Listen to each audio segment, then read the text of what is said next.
بسم الله الرحمن الرحيم. عن أبي هريرة رضي الله تعالى عنه قال قال رسول الله صلى الله تعالى عليه وسلم: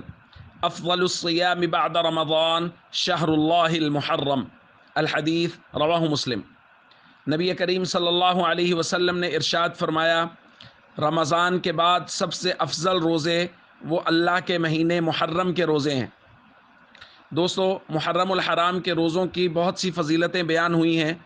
ایک حدیث میں حضور علیہ الصلوۃ والسلام نے 10 محرم کی روزے کی فضیلت بیان کرتے ہوئے ارشاد فرمایا، صیام یوم عاشوراء، 10 محرم کا روزہ،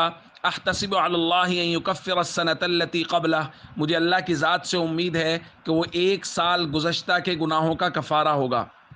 اور 10 محرم کے ساتھ 9 محرم کے روزے کا بھی اللہ کے نبی صلی اللہ علیہ وسلم نے حکم دیا، کیونکہ صحابہ کرام کہتے ہیں کہ حین صام رسول اللہ صلی اللہ علیہ وسلم یوم عاشوراء وامر بصیامی، جب حضور نے 10 محرم کا روزہ رکھا اور اس کے رکھنے کا حکم دیا تو صحابہ کرام نے عرض کیا، یا رسول اللہ، یہ ایسا دن ہے کہ یہود و نصارہ بھی اس دن کی تعظیم کر کے روزہ رکھتے ہیں۔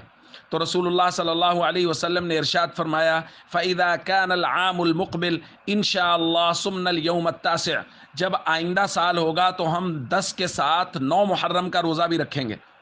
لیکن حضور علیہ الصلوۃ والسلام اگلے سال تک آپ صلی اللہ علیہ وسلم دنیا سے رحلت فرما گئے، تو یہ فیصلہ ہوا کہ 10 محرم کے ساتھ ایک روزہ اور رکھنا ہے، چاہے وہ 9 محرم کا رکھ لیا جائے یا 11 محرم کا رکھ لیا جائے،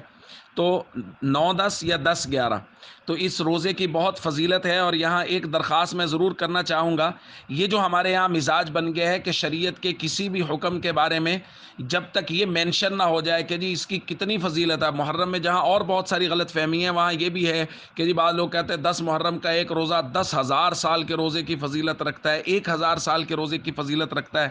اور یہ جو مزاج بن گیا ہے کہ جب تک یہ مینشن نہ کیا جائے کہ اس عمل سے کتنے سال کے روزوں کا، کتنے سال کی عبادت کا ثواب ملے گا، اس عمل کی طرف توجہ ہی نہیں کی جائے گی، یہ مزاج بالکل غلط ہے۔ بس سب سے بڑی ترغیب اور سب سے بڑی دلیل یہ کافی ہے کہ کوئی عمل اللہ کے نبی صلی اللہ علیہ وسلم نے خود کیا یا آپ صلی اللہ علیہ وسلم نے اس کے کرنے کا حکم ارشاد فرمایا، تو بس ایک مسلمان کے لیے اس سے بڑی اور کوئی ترغیب نہیں ہے اور اس سے بڑی اور کوئی دلیل نہیں ہے۔ اس لیے عمل کی فضیلت کی مینشن کرنے میں نہ پڑیں، بس جو عمل اللہ کے نبی صلی اللہ علیہ وسلم سے صحیح سند کے ساتھ ثابت مل جائے یا اس کا حضور نے اس کا حکم دیا ہو یہ مل جائے، تو اس عمل کی طرف پوری توجہ کر کے اس عمل کو کرنا شروع کر دیں۔ السلام علیکم ورحمۃ اللہ وبرکاتہ۔